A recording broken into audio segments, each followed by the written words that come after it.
Olá, professora Marcela, tudo bem? Olá, tudo bem? Tudo jóia? Tá me ouvindo bem aí? Eu estou ouvindo. Você está me ouvindo? Tô ouvindo bem também. A conexão aqui, para mim, tá bastante clara a tua voz.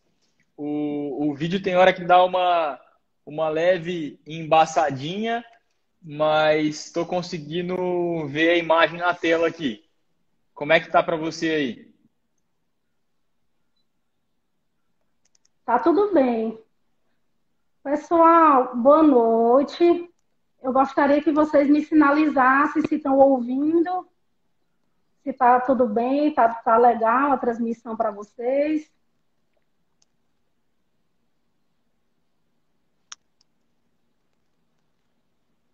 Pedir pro pessoal aí que se estiver ouvindo, manda um joinha aí.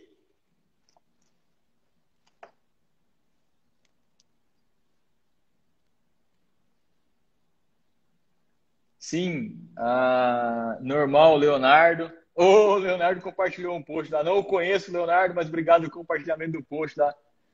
Doutora Daphne, que honra, doutora Daphne, nossa presidente aqui, online, conectada. Pessoal, quanta gente bacana aí na nossa live. Minha amiga aí, professora Roberta, Leonardo, que é nosso colaborador do Imediar, e tantos outros colegas nos prestigiando. Então, pessoal, vamos lá. Para quem não me conhece, meu nome é Marcela Leal. Eu sou vice-presidente do Instituto Imediar.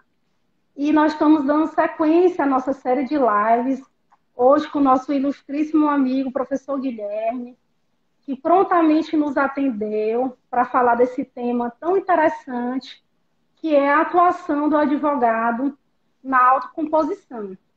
E aí eu vou ceder minha palavra para o professor Guilherme, tecer suas considerações iniciais. Eu acredito que ele tem muitas contribuições para a gente e eu passo a palavra para ele agora. Marcela, obrigado pela gentileza do convite. É sempre um prazer poder compartilhar com os colegas um pouquinho sobre a atuação do advogado no espaço da autocomposição.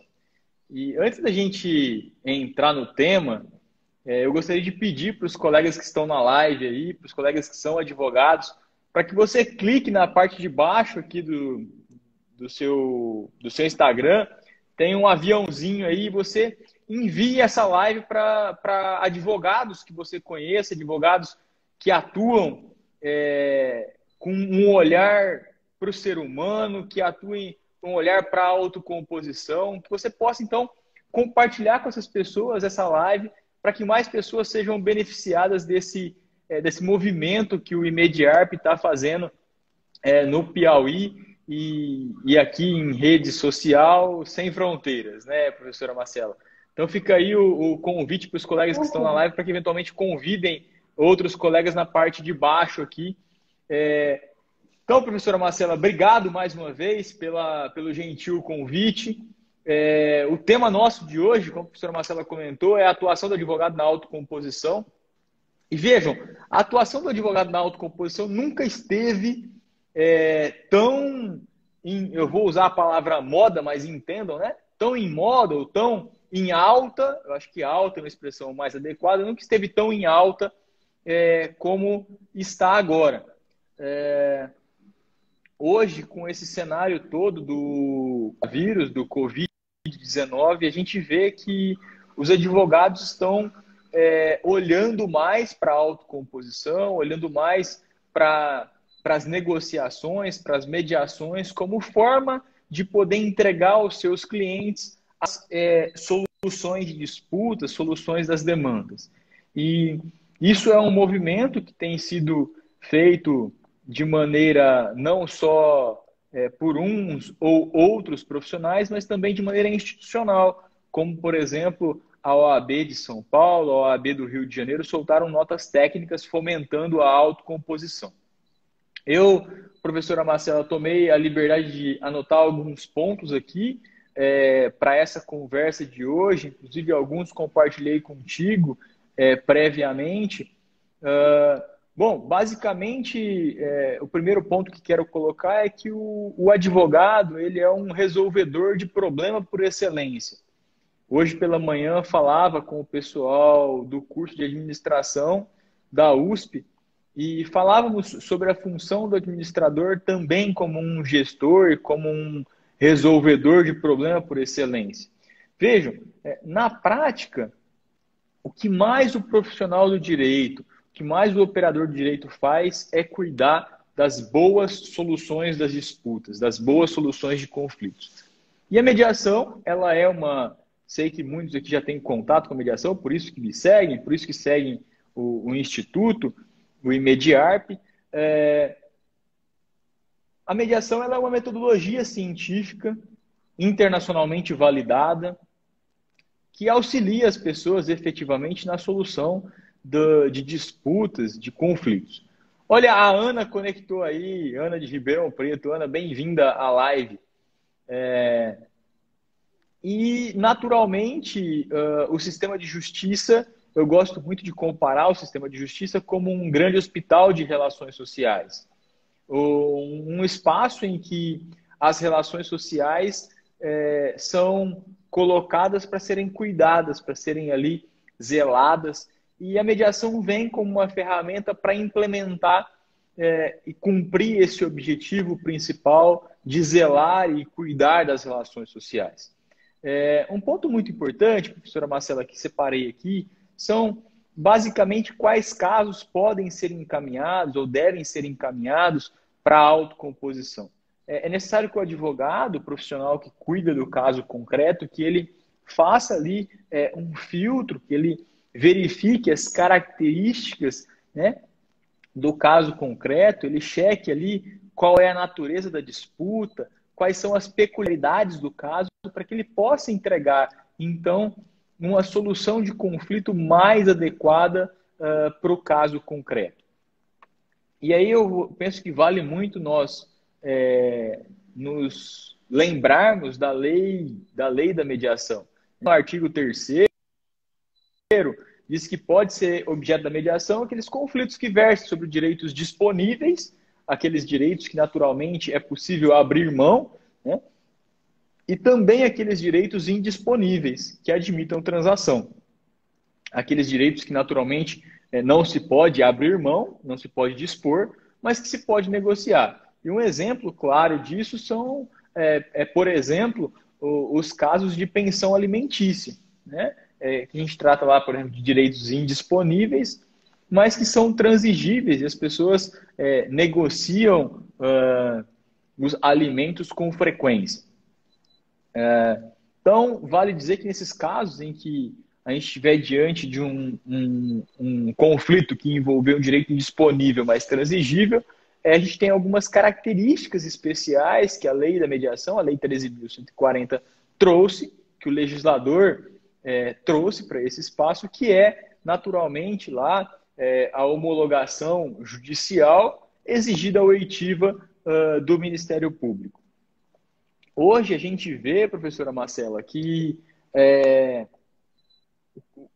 o movimento por conta da pandemia, do coronavírus, ele tem marcado com uma característica o sistema de justiça, que é a apreciação e uma enxurrada de casos urgentes, de apresentação no sistema de justiça das urgências para que os magistrados analisem e que venha para a mesa do magistrado, naturalmente, aqueles casos que são urgentes, né? E aí os casos que não são urgentes, eles estão ficando na fila dos processos, né, para serem dado andamento.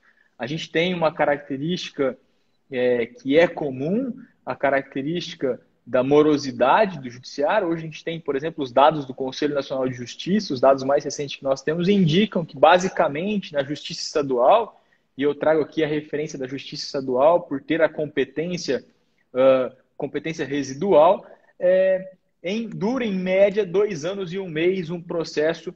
Grande doutor Bruno França, que honra sua presença nessa live, meu amigo. Está aqui um dos grandes ícones da medicina do Brasil, professora Marcela. Dr. Bruno Que França. bacana.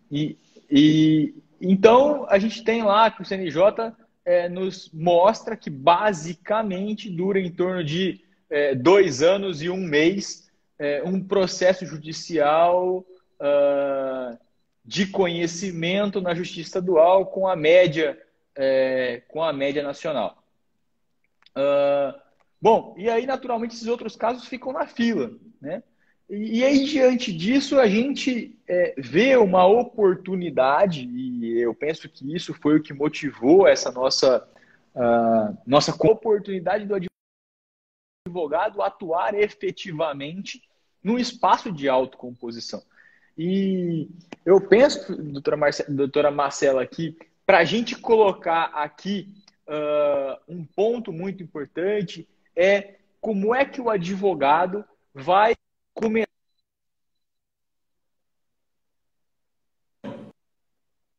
Como é que o advogado vai começar uma conversa com o seu cliente, né? Primeiro ponto, primeiro passo muito importante é que exista ali uma conversa clara do advogado com o seu cliente, colocando quais são as possibilidades, o que a mediação pode e o que a mediação não pode fazer pelo cliente, no caso concreto. Esse é o primeiro ponto muito importante. Alinhar com o cliente quais são as expectativas de cada um ali naquele espaço autocompositivo, ou naquela sessão de mediação, ou ainda antes disso, né? Em oferecer para o cliente a possibilidade do uso desse método para solucionar o seu conflito, a sua disputa, se o advogado entender que é o caso.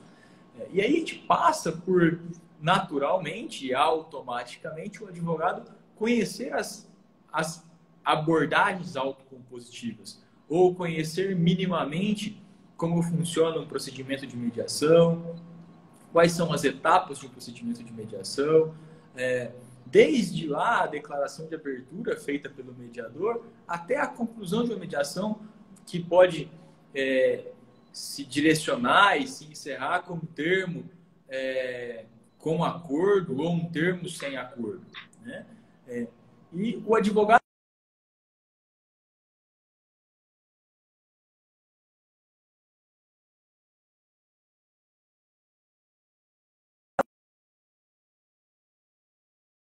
para poder atuar num espaço autocompositivo, né? Que o cliente possa efetivamente estar ali com conforto.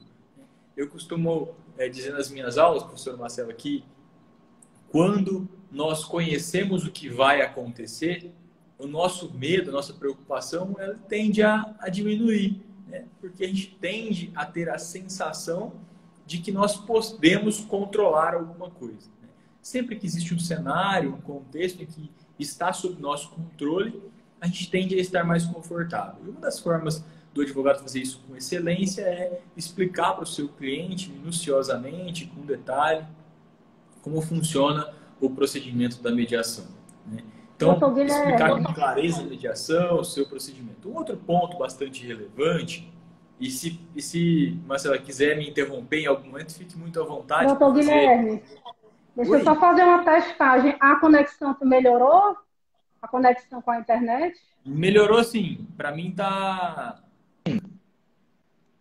Algumas pessoas relataram que estava travando. Isso, estava meio embaçado. Eu queria saber dos colegas aí se... Tá melhor agora? Pra mim aqui.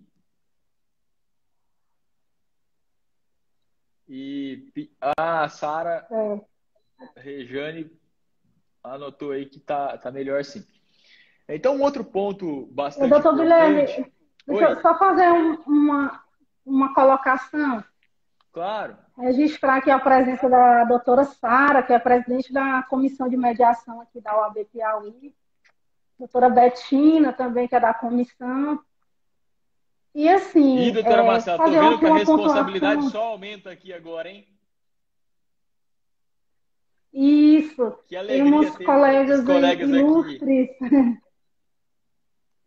Aí, eu queria só fazer uma pontuação em relação ao que você colocou sobre a insegurança que pode gerar realmente você tem razão. Quando o advogado ele se apropria dessas técnicas e desse conhecimento, ele consegue proporcionar para o seu cliente uma maior segurança, porque naquele momento o cliente está sendo informado, vamos dizer assim, das regras do jogo.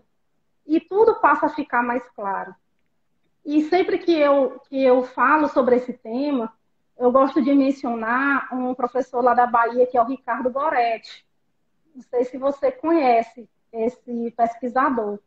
E o Ricardo Goretti, ele fala o seguinte, que hoje, o nosso cenário, nós já estamos habituados com a gestão de conflitos, porque nós já temos um amparo legal, nós temos a resolução número 125, nós temos a própria lei de mediação, a qual você se referiu, a lei 3.140, e também temos o Código de Processo Civil. Só que nós estamos num período de transição, é preciso dar um passo a mais. E esse passo, hoje, a gente fala em gestão adequada. Então, não adianta ter essa gestão e essas possibilidades para que o indivíduo possa escolher esses métodos. Mas é preciso tratar de uma forma através de um método, através de técnica, porque às vezes muitos profissionais acabam escolhendo somente a via do Poder Judiciário porque não conhecem essas regras, ou porque não conhecem, ou porque não se sentem seguros para trabalhar através dos meios autocompositivos.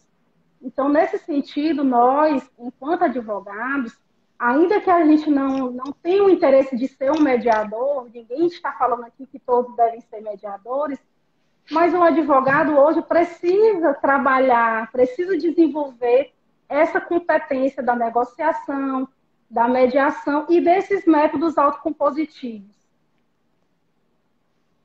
Só uma contribuição, pode continuar. Faz muito sentido sim, professora Marcela, que hoje se exige do profissional da advocacia não só habilidades, não só conhecimento, mas também o desenvolvimento disso na prática e ir colocando isso gradativamente em prática para poder efetivamente contribuir e auxiliar os seus clientes, né? Então, um outro ponto que tenho anotado aqui para essa nossa conversa de hoje é essa necessidade do alinhamento das expectativas daquilo que a mediação pode e o que ela não pode oferecer, né? E saber que ali é um espaço que tem, sim, uma finalidade específica ali, que é a busca efetivamente da atuação de um profissional qualificado que vai auxiliar aquelas pessoas a negociar. Eu gosto muito de dizer que porque uma negociação não deu certo em algum momento, ela não deve ser testada com uma outra metodologia, com o uso, por exemplo, da mediação. A gente tem ali na mediação um profissional especializado em comunicação e em facilitar essas negociações. E é essa finalidade específica que o advogado deve ter ao buscar uma mediação, né? Usar esse espaço em que se tem um profissional qualificado para poder auxiliar na catalisação, né? Como um catalisador, se a palavra catalisação é correta, é a mais adequada, mas que se utilize desse profissional como um catalisador de reações aí, né?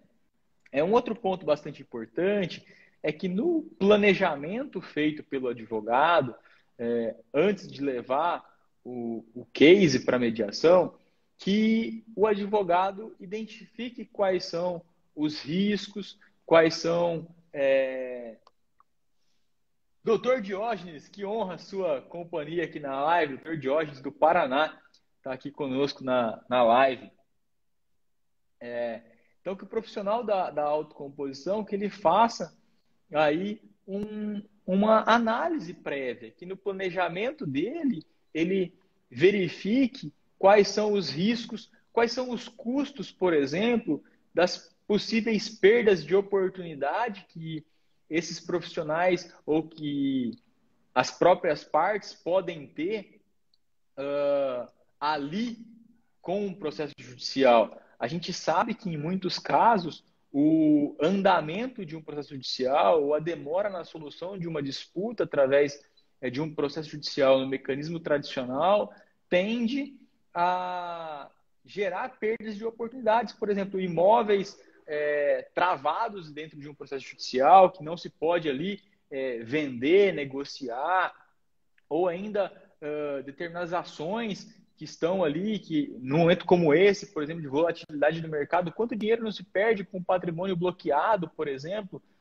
em um processo judicial, ou empresas que estão eventualmente dentro de um processo judicial, envolvidas em um processo judicial, que perdem a oportunidade de ter ali um capital de giro, uma liberação de dinheiro nos bancos para poder girar e operar o seu negócio, né?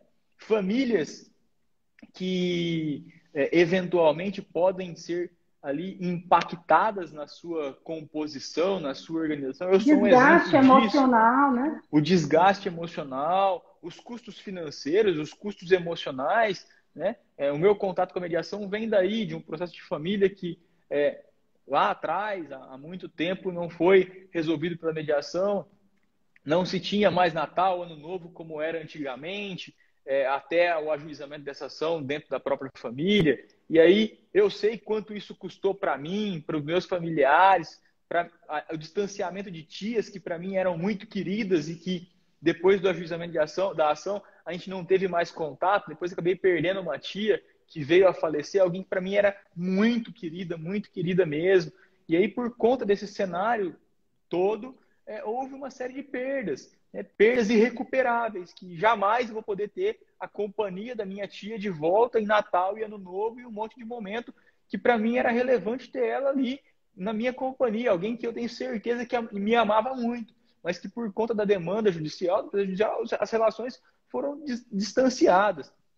Estou vendo aqui a equipe no PMEC, TJP do Piauí, competentíssimo. Obrigado, pessoal imagino que o Instagram seja do Núcleo Permanente de Métodos Consensuais do Tribunal de Justiça do Piauí. Obrigado da companhia aqui. Muito bom ter a companhia de vocês aqui na live também. Fiquem à vontade para contribuir como quiserem aqui conosco. Então, professor Marcelo, eu vejo que... Podem fazer perguntas, fiquem à vontade. Eu vejo que esse cuidado Pessoal, do profissional pode fazer perguntas. Grande... meu professor querido Aldo. Grande Aldo, professor da Universidade Federal do Mato Grosso do Sul. Nós estivemos juntos num curso de mediação em Marília, 2013. E esse curso me marcou, viu, Aldo? Olha aí, Esse curso coisa boa. é um curso... Foi meu primeiro curso como instrutor em mediação do CNJ. O Aldo foi um dos alunos de destaque da turma, uma pessoa muito querida, um amigo. Tô aqui no Mato Grosso do Sul, viu, meu amigo? Tô aqui perto da tua terra. Parabéns pela iniciativa, pelo pessoal do Piauí tá à frente aí com a divulgação do conhecimento. Então, Marcela, eu penso que a preparação do advogado para a mediação ela também é fundamental. Assim como é fundamental a escolha do método, o alinhamento com o cliente, a preparação do cliente para aquele espaço de autocomposição. Um outro ponto muito importante é que, assim como o mediador busca, no desenvolvimento da mediação, identificar ali das partes em conflito os interesses reais, as necessidades dos envolvidos, é fundamental que o advogado ele também busque, na reunião com o seu cliente, tanto a reunião inicial, do primeiro contato, como também na preparação do cliente para a mediação, ele busque identificar e trazer para o cliente quais são os interesses reais, né? Buscar entender o que é que realmente motiva aquele cliente a querer aquela demanda, aquele pedido, aquela questão que está ali, né? Isso também é fundamental e isso é uma chave valiosa, Marcelo, na mediação, na atuação do advogado, na autocomposição, falando aqui do tema específico da nossa live, que vai permitir ao advogado a abrir uma janela de opções criativas, de caminhos não antes ventilados ali, para que então se possa desenhar uma solução que seja eficiente, que atenda efetivamente aos interesses do seu cliente e que se possa atender também aos interesses do outro lado, de modo a integrar essas necessidades e interesses. A professora Menkel Middle diz que as pessoas, ou algo assim, né? As pessoas quando estão negociando buscam fazer juntas aquilo que não poderiam fazer sozinhas, né? Justamente é por essa razão de ser um espaço em que é possível integrar essas necessidades e esses interesses, né? Então, um outro ponto, Marcela, que anotei aqui é que haja a adoção de uma visão prospectiva, né? Eu gosto de dizer em alguns espaços de conversa, quando tenho a oportunidade, que não é possível ou que não desenvolveram ferramenta ainda para mudar o passado. Não é possível mudar o passado. A gente pode mudar como a gente percebe, como a gente metaboliza, como a gente sente aquilo que foi vivido em algum momento do passado. Mas não é possível mudar o passado, né? Mas é sim possível desenhar estratégias para viver o presente de modo eficiente e planejar o futuro. E a mediação ela vem justamente para isso, ela vem justamente para trazer um olhar prospectivo. Ok, o que passou aqui construiu essa relação até onde estamos. E hoje, o que as pessoas vão fazer efetivamente para construir de agora para frente? Para poder viver ali com plenitude aquilo que é possível ser vivido dali para frente. Seja numa relação empresarial, numa relação de família, numa relação contratual, seja numa relação que for. O que é que vai ser feito para que possa se viver dali para frente? Então, essa adoção dessa visão prospectiva, ela é fundamental para o bom desenvolvimento de uma mediação, inclusive do prisma do advogado que atua na autocomposição. Um outro ponto Muitas que... vezes, professor Guilherme, muitas vezes o advogado, quando ele faz esse atendimento ao cliente, ele deixa de realizar a escutativa, ele deixa de ouvir os reais interesses do cliente. E ele poderia fazer isso através da técnica, através da formulação de perguntas, né? Como você bem colocou em relação a esse caráter prospectivo, na mediação nós utilizamos as perguntas hipotéticas.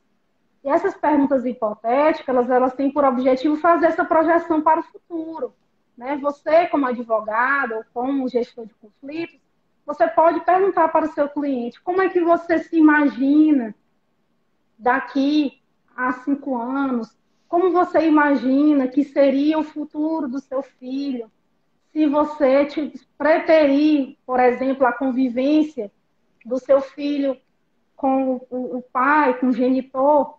Então, tudo isso são formas de perguntas e de técnicas que o advogado pode se apropriar para que ele pratique isso no atendimento ao cliente.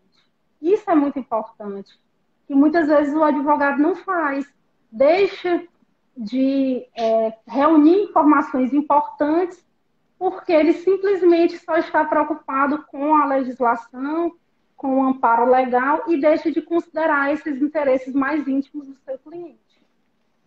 É verdade, Marcela. É preciso integrar não só as questões jurídicas, mas também as questões sociais. Isso que você traz é bastante relevante na medida em que é fundamental esse olhar multifacetado, né? Esse olhar para essas várias facetas que o conflito nos impõe, que o conflito apresenta, né? Eu vejo que tem 2 pontos aqui. O Aldo colocou. Aldo, vamos combinar uma live, sim. Vai ser um prazer marcar uma live com vocês, pessoal do Mato Grosso do Sul. E obrigado pelo gentil elogio aqui que você fez, os comentários. A Lucirene Machado Coelho: precisamos, no cenário atual, enfatizar na declaração de abertura a confidencialidade, sigilo e a segurança jurídica, porque ainda reside muita dúvida na comunidade. É um fato. A declaração de abertura ela é um espaço, uma etapa da mediação que é fundamental. especialmente, eu costumo dizer nas minhas aulas que a declaração de abertura, Lucilene, ela permite a criação de bases sólidas para o desenvolvimento do processo autocompositivo, né? O processo da mediação, o processo da autocomposição. A declaração de abertura é um pilar inicial que permite que nós possamos, então, construir aquele procedimento em bases sólidas. Eu vejo que o Fernando está aqui. Ô, Fernando, um abraço, meu amigo. Fernando, gente boa demais da conta. Precisamos retomar aquela conversa, hein? O Fernando tem um projeto maravilhoso. Então, voltando aqui ao que falávamos, é fundamental essa adoção da visão prospectiva e também dominar não só o procedimento da mediação, mas também buscar desenvolver as habilidades comunicacionais e as habilidades negociais. E veja, quando eu digo buscar desenvolver habilidades comunicacionais, habilidades fundamentais para a mediação, como, por exemplo, dentre tantas habilidades e competências fundamentais, a gente tem desde as competências da percepção na formação do mediador que a gente busca desenvolver, né? Da percepção com relação ao conflito, as competências emocionais, as competências comunicativas, que o professor André Goma de Azevedo, alguém por quem tem uma admiração bastante significativa pelo trabalho que ele fez em prol do sistema de justiça brasileiro, e ele escreve sobre o desenvolvimento de competências dos profissionais da mediação, como, por exemplo, competências do pensamento crítico e do pensamento criativo. Vejam, quando eu falo em desenvolver habilidade, é porque as habilidades, elas são passíveis de serem desenvolvidas, né? É como, fazendo uma comparação, e entendam a minha comparação aqui, é como alguém que começa a treinar um esporte. No início, é natural que existam mais dificuldades e que o seu resultado não seja o mais próximo do ideal possível. Mas com a prática, com o treino, as habilidades vão sendo desenvolvidas. E isso é fundamental. Nós compreendermos que as habilidades podem ser desenvolvidas, que as pessoas têm a capacidade de desenvolver essas habilidades e que o mediador, ele deve buscar continuamente o seu aperfeiçoamento, o desenvolvimento dessas habilidades. Né? Tanto o mediador buscar o desenvolvimento, como também o advogado buscar o desenvolvimento das suas habilidades comunicacionais e negociais, já que no espaço da negociação, em que o advogado está atuando ali como um negociador qualificado, como alguém que auxilia o seu cliente a negociar em bases sólidas, a negociar dentro dos limites legais que o advogado entende que são os limites adequados para aquele caso que ele fez uma análise, que ele fez um estudo daquele caso, ele deve sim desenvolver essas habilidades para que ele possa obter um resultado interessante, um resultado eficiente, para que ele possa contribuir, inclusive, com o processo autocompositivo e trazer resultados para o seu cliente que atendam efetivamente aqueles interesses que conversamos lá atrás, no começo da nossa live. Aqueles interesses que o advogado filtrou lá no começo da conversa, que ele identificou aquele espaço, né? E o discurso de abertura deve ser feito mesmo que as pessoas já conheçam a mediação, porque ressalta os pontos, inclusive sobre a cordialidade, escuta do outro. Muito boa a pontuação da Fernanda aqui. Eu penso sim, Fernanda, aqui também penso que é fundamental que a declaração de abertura seja feita, ainda que as pessoas já conheçam o procedimento. É muito importante para criar ali um espaço e a delimitação do espaço dessa conversa. Né? Um outro ponto, Marcela, que vou colocar aqui, já encaminhando para os últimos tópicos que a gente tem para conversar, vou falar um pouquinho também sobre a questão dos honorários. Doutora Valéria Lagrasta, que honra a companhia da doutora Valéria. Sigam a doutora Valéria nas redes sociais, uma juíza excepcional, uma profissional admirável na sua atuação. Hoje de manhã ela fez uma live show de bola sobre os Sejusques e as sessões virtuais. Tive a oportunidade de acompanhar. Professora Valéria, quero registrar aqui as minhas congratulações pela live extremamente esclarecedora e profunda que a professora Valéria fez hoje pela manhã no Instagram da OAB Jundiaí. Então, professor Marcelo, um outro ponto é que o advogado, ele zele, ele cuide de uma boa redação do acordo, ele seja um auxiliar na redação do acordo, cuidando ali de pontos que devam ser incluídos, cuidando ali de toda a segurança jurídica para o seu cliente nesse espaço autocompositivo. Um outro ponto ainda sobre a questão dos honorários, Marcela, é que o advogado... Só um minutinho, Guilherme, professor Guilherme. Só acrescentando o que você pontuou em relação à elaboração do acordo, isso é fundamental, até porque uma das características que vai distinguir a atuação do advogado para a atuação do mediador é que o advogado ele é parcial. O advogado ele tem que zelar pelos interesses do seu constituinte.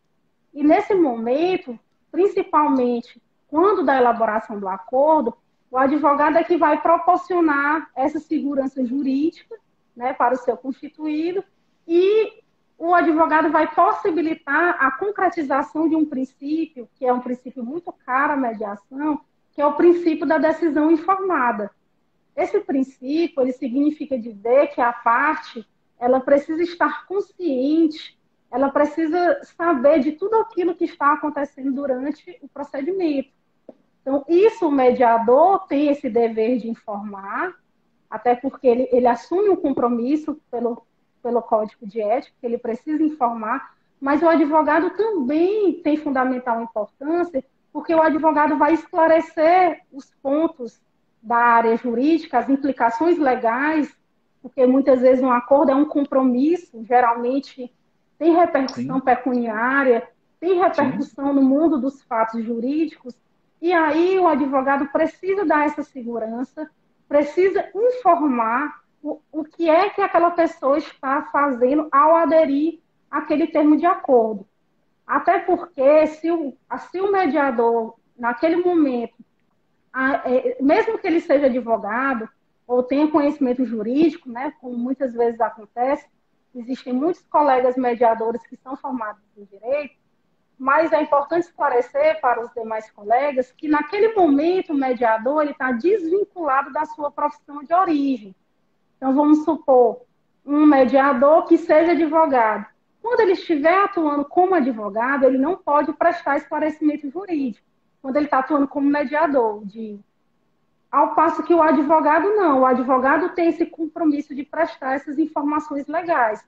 Então, foi bom você tocar nesse assunto para a gente frisar essa questão do dever de informação e da segurança jurídica proporcionada pela assistência do advogado.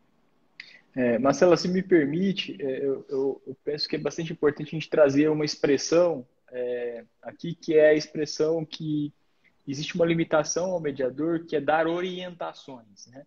Sempre que eu ouço a palavra orientação, eu me lembro de uma bússola que indica, por exemplo, o Ocidente e o Oriente, né?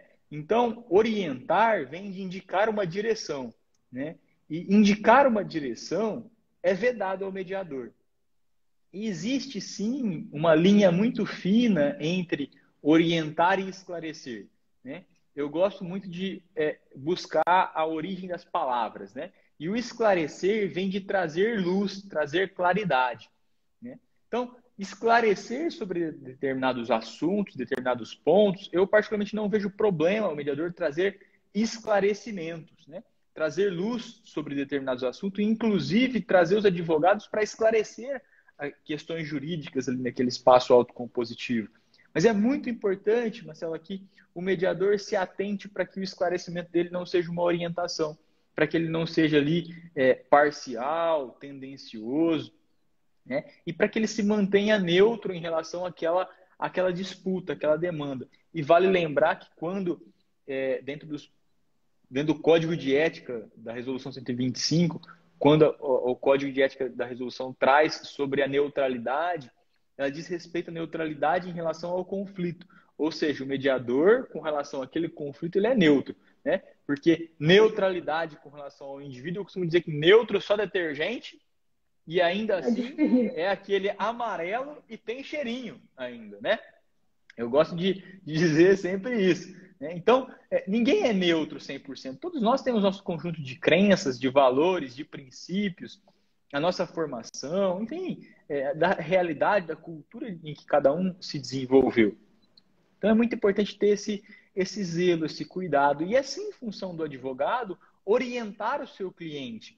É sim função do advogado direcionar como a banda toca naquele espaço autocompositivo com relação ao seu cliente, inclusive orientando a fazer ou não fazer determinado acordo, né? Inclusive sinalizando, olha, essa é uma condição para que determinado acordo seja feito ou uma condição para que determinado acordo não seja feito. E aí, colocando naturalmente com uma abordagem autocompositiva que faça sentido para aquele espaço. Um outro ponto, Marcela, que eu tinha separado aqui para a nossa conversa, e estou vendo que a gente já está indo para 44 minutos de conversa aqui na live, o tempo passa sempre muito rápido quando a gente fala Rápido. de mediação. Vale ressaltar aqui uma questão com relação aos honorários, né?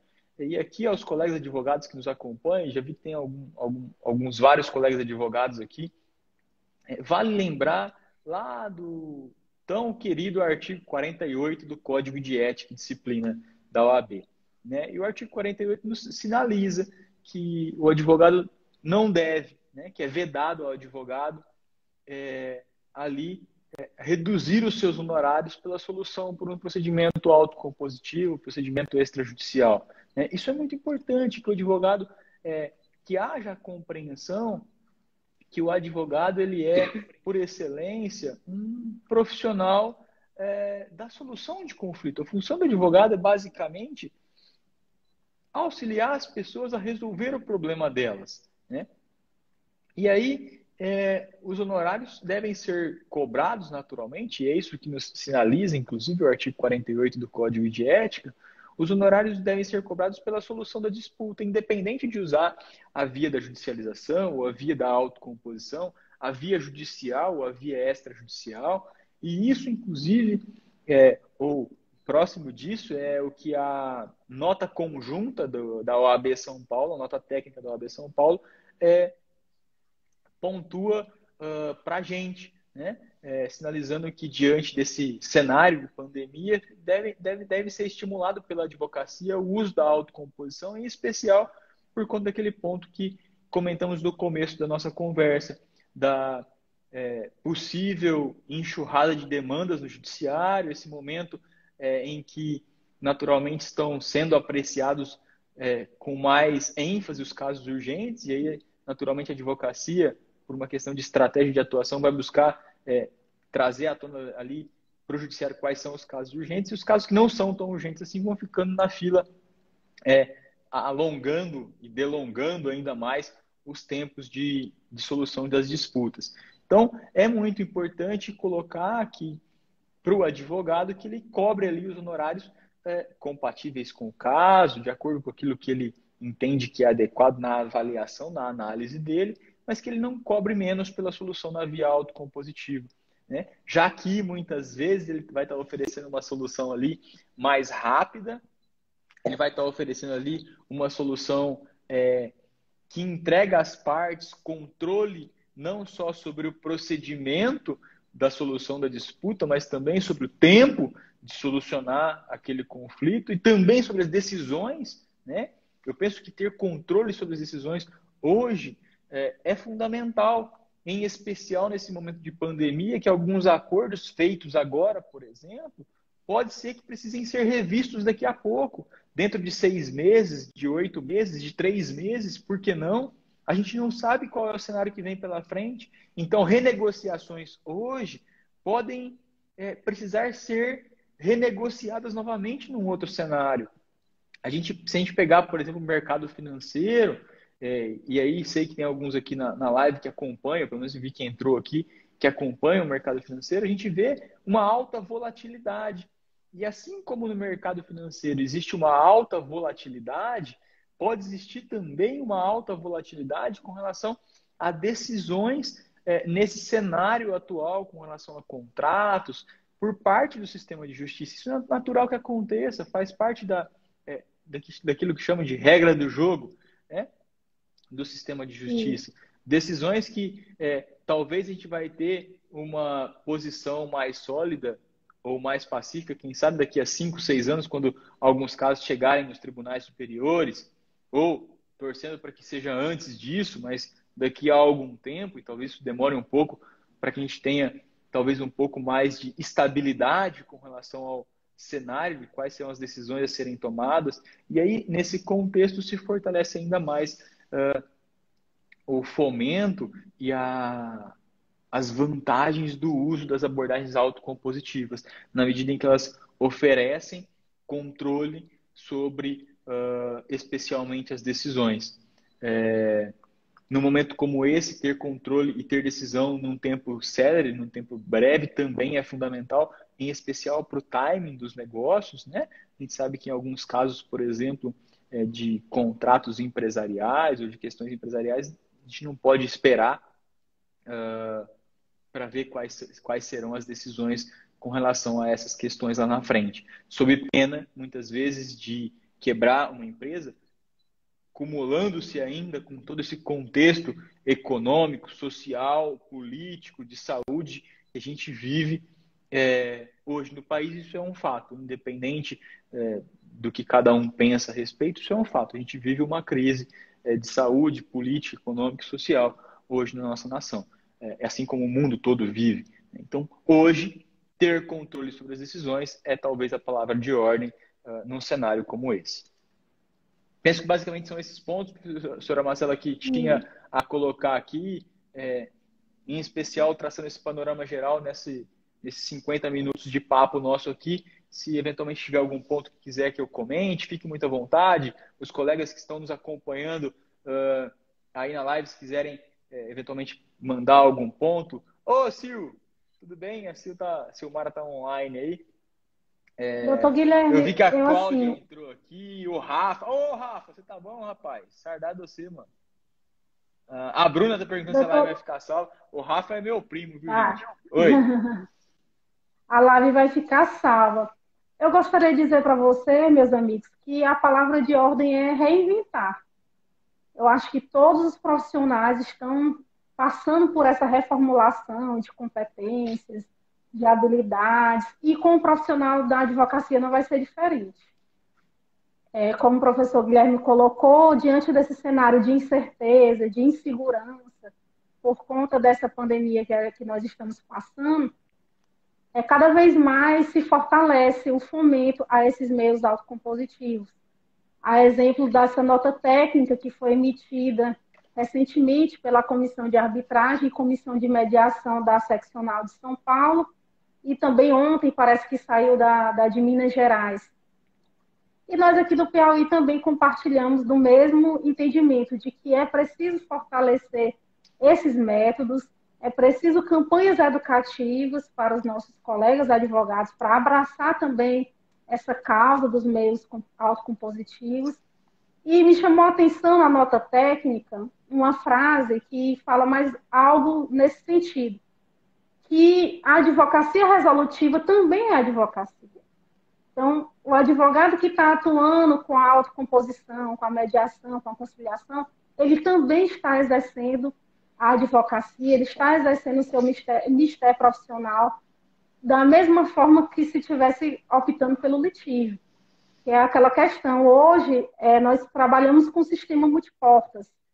Então, vai ter algum momento que será necessário ter um determinado tipo de abordagem competitivo, mas que a gente pode conciliar muitas coisas por essa abordagem colaborativa, por essa visão da autocomposição, por esses instrumentos de resolução de conflitos que proporcionam uma maior satisfação, né, para os envolvidos. E colocar aqui também que muitas vezes o advogado esquece um pouco, deixa de lado um pouco a questão do protagonismo da parte. Então, muitas vezes o advogado vai para a sessão de mediação e só ele quer falar, ele às vezes deixa de lado os reais interesses e necessidades do seu constituído. E aí, antes que encerre aí a nossa participação, eu gostaria de agradecer mais uma vez o doutor Guilherme pela excelente contribuição, explanações, dizer para os nossos colegas seguidores que nós vamos estar, eu juntamente com o professor Guilherme, numa palestra promovida pela Escola de Advocacia aqui do Piauí, pelo Instituto Imediar e pela Comissão de Mediação da OAB Piauí. E fiquem de olho nas nossas redes sociais, que a gente vai colocar mais informações para que vocês possam ter acesso a como participar dessa palestra, que será também sobre a advocacia e sobre a estratégia do advogado nesses meios autocompositivos. Marcela, obrigado do gentil convite. Obrigado especialmente pela oportunidade de estar aqui falando de um tema que para mim é tão caro, é tão relevante, inclusive pelo aquilo que eu não vivi por não ter à disposição um profissional da autocomposição para fazer pela minha família e por nós aquilo que hoje eu tenho a oportunidade de poder fazer pelas pessoas, de poder auxiliar as pessoas a ter uma solução que seja mais humana, que seja mais gentil, que seja mais zelosa com relação ao ser humano. Então, obrigado pela oportunidade de poder compartilhar um pouquinho aqui. Quero também agradecer de antemão, porque a professora Marcela disse que tem pessoas aqui na live lá, do pessoal da OAB, da ESA do Piauí. Agradecer o gentil convite da OAB do Piauí, da ESA do Piauí. Estaremos juntos dia 19, né, professora Marcela? Dia 19 estaremos juntos. Você pode ficar conectado aí nas redes sociais. Logo, eu prometo para você que logo sai um post quentinho aqui com a data e com a chamada para o nosso evento. E quero adiantar também que nesses dias, aí, nos próximos dias, na próxima semana, nós estamos com uma série de lives, de palestras online, com uma série de colegas de diversos lugares do Brasil e também de fora do Brasil.